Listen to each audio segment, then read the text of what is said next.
না না আছে।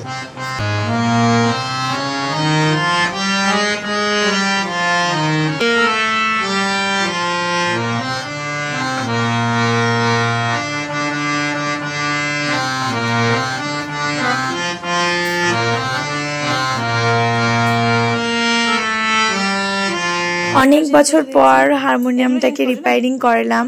একদমই চর্চা নেই, তাই একদম বাক্সবন্দি করে রাখা ছিল। আর ছেলে তো এবার বড় হয়েছে, এবার তো ছেলে দরকারের জন্য আমাদেরকে রেডি করতেই হলো।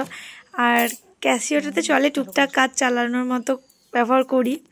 ঠিক আছে, দেখে নিচ্ছি একবার। এই দাদার কাজ বেশ পছন্দ হয়েছে আমার। খুব সুন্দরভাবে হারমোনিয়ামটা টিউনিং করেছে, খুব সুন্দর একটা মিষ্টি সাউন্ড এসেছে, একদম ঠিক যেন নতুনে যেমন ছিল সেরকমটাই আবার ফিরে পেলাম। হারমোনিয়াম করে ইউজ করি।